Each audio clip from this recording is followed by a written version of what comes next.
Well, still talking about oil, but now we come to Nigeria, where the NNPC has assured Nigerians that there would not be an increase in the price of PMS in the month of May. This is in the wake of ongoing talks between the federal government and the organized labor on PMS price modulation and electricity tariff in the country. Last month, the group managing director of NNPC, Mr. Melekiari, noted that the corporation pays between 100 billion and 120 billion naira a month to keep the pump price PMS, which is petrol, at the current levels. According to him, the landing cost of petrol with current fundamentals comes at 234 naira per litre, but the corporation sells the product at 162 naira per litre. It puts daily consumption at 60 million litres, all imported by NNPC. Well, it's not a new topic, but it's one which is still sensitive. The removal of subsidy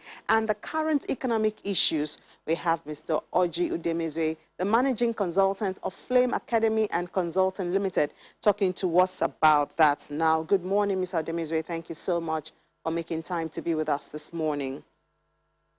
Good morning, and thanks for having me. Always my pleasure to join you guys on this program. Thank you. Well, the talk between the federal government and Labour seems to be taking a long time, you know, and every month we have to wait for the NNPC to tell us, oh, this month there won't be an increase. The talks are still on. What do you think are the considerations that at this long meeting? This battle of fuel price determination in Nigeria will likely be a battle without end. It's very unlikely that the labor or the organized labor in Nigeria will ever come to that understanding that subsidy removal will mean that fuel prices will have to fluctuate in line with the global oil prices. That understanding hasn't sunk in properly. And until the organized labor are properly given that tutoring and a proper understanding of that expectation, and of course, followed up with some level of confidence building and trust building, the federal government, more than ever before, is now pushing out policies to improve the life of the ordinary Nigerian, the public servant, and all the workers in Nigeria. And that has to be seen clearly. This fight of mistrust will continue without end. There is no doubt, of course, that removal of fuel subsidy will be healthy for the running of Nigeria's annual budget. That removing this fuel subsidy will free up unnecessary expenditure that is always done, trying to subsidize this product, trying to fund the importation of this product that has remained a major undoing to this economy. When you remove subsidy, you allow the product to move in line with market price. And it's going to be, in the long run, it's supposed to be a good thing for this economy to, to relieve itself of this burden of always subsidizing this product. And of course, you know that when fuel is being subsidized, the lifestyle of the bourgeois, all of us who have been privileged in this economy, is being subsidized. And funds are being taken away from, other areas of the economy that will help the common man in the country. So it's a good thing to remove the subsidy. But then, as you do that, there are consequences that will come with it. Prices will go off the roof. And once transportation price goes up, every other thing, every single thing, from garri to tomato to orange to the higher things in the market, their prices will also push further up. Already, we are seeing a very huge price push in the market. Inflation is going off the roof. Food items are going up, worsened by this security in the country, where farmers are retreating from their farms because of the herdsmen and banditry attacks and all of that. And the fact that we are seeing the worst value of our currency, which is pushing up the cost push inflation, off the roof. Inflation is approaching 20% and might hit that in a few weeks. So, so looking at this, removing the subsidy to help the economy run better on this budget, and the fact that removing it will worsen prices and further damage the already poverty-stricken population of this country. So it's a very tough situation to be in. So NNPC may have to carry that burden a bit more longer, or until we find that convenient trust position where we can allow them to remove it totally. So it seems to me that fuel subsidy may remain, to remove or not to remove for a while. Total removal may not work at this point, no matter how good the policy intention could be. All right, Mr. Udemezue. Well, OPEC Plus' decision to ease the supply cut agreement, the oil market has remained largely bullish on the back of improved economic activities across the world. Since the beginning of the year till date, Brent has gained over 29.4%, leveraging on the growing demand for crude oil. The recovery in oil price, bodes well for the FX market as the CBN has begun to intervene in the I&E window. What is your outlook on FX, and by how much do you think this development would drive foreign investor participation? Okay, well, let's start with the crude oil price thing you mentioned. If you notice, you find that even OPEC is beginning to review its decision to ease oil price cut because, according to recent reports, it's OPEC Plus's, the technical committee's projection of demand, for fuel is being tapered down from 5.9 million barrels per day. They are bringing it down to 5.6 and may even bring it further down, knowing that despite the wide campaign for vaccination against the coronavirus, we are seeing new strains and new hikes of infection in some jurisdictions. India, Brazil, the UK is still battling with infections. Even the US is not yet totally convinced that the trend is now going down. There is still concern that coronavirus is still pretty much with us across the globe, and that is driving down the sentiment that demand will pick up. So global demand for fuel is still neither here nor there. It's still being estimated to remain largely contained, largely dwindling, and because of that, OPEC may not be very eager to push its policy of trying to drive prices up.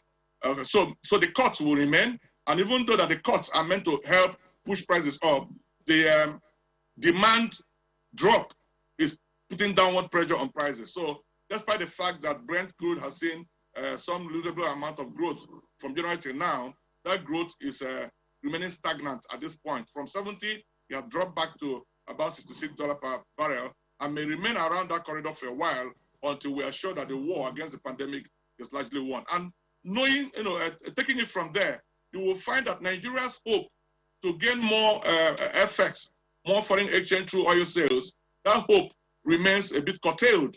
And therefore, you will find that the Central Bank of Nigeria will continue to have concerns, about a drop in external reserve, and therefore the capacity of the central bank to continue to intervene, in the FX market, that capacity remains constrained.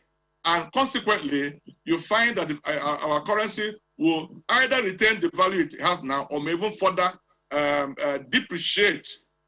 Let me not talk about devaluation because, we've been doing that technically. So I see the situation where the pressure on our currency remains largely high, and that continues to drive the inflationary trend we are seeing right now. And we don't see the end to that happening very soon. And that therefore calls for another, another call for the central bank to really sit down and push out policies that are not reactionary. Because most times we see central bank reacting to catch up in the market. And in that reaction, we keep depleting, we keep hemorrhaging, we keep bleeding. The little effects we have in our system, and non-oil export is not yet ramped up. So you find that we have to find a way. I keep saying this, and until it happens, we cannot get anywhere. A situation where there is a very huge gap between the realistic parallel market rate that most informal sector players have to source FX from, and the government acknowledged official exchange rate, now the I&E window. The gap is still so much, we can't do so well in that situation. And I keep insisting that the central bank has to find a way to allow more foreign exchange come in, in a freer market or in a market that mean more forces of demand and supply, even though the managed float may have to continue. But let there be an aggressive push to close that gap between the obtainable rate in the open market and the official rate. Mr. Udemezue, well, you mentioned You mentioned the inflation, and I mean, earlier you said it's still going higher. I mean, from 18 points, we're looking at 20, like you said, and that's quite scary. Are you saying there's nothing that can be done to curtail that, continuous increase of the inflation rate? Things can be done to curtail it. Clearly, every problem has a solution, but it depends on the technocratic will of those who run this economy from both this fiscal policy point of view and monetary point of view to help cushion this situation. One, like I was just trying to say before you came in with this question, the central bank must open up all possible avenues for FX inflow. And the most substantial amongst that is the inflow of dollars that we get from export in this country, both oil export and non-oil export. It seems to me, from the evidence I've gathered, most exporters do not repatriate their money back to Nigeria. They do every smart thing they can do to ensure that they get their dollar exchange in the wider, crazier parallel market at around 470, 480, in terms of transfers. And anything they can do, whether they keep the money, suspend the money somewhere abroad, and then sell it locally here and then wire it to where else. We know these things happen. Central bank has not come to terms with this. So one of the steps they must take is to see what they can do to encourage more exporters bring in their FX to this country. As I speak to you, millions or billions of dollars, hang out there without coming in here because the government policy, is not yet favorable to exporters. And that's quite paradoxical.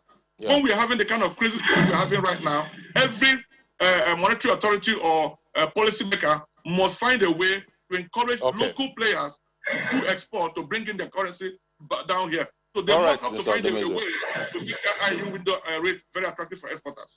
All right, Mr. Udemezue, thank you so much for joining us this morning, and do enjoy the rest of your day.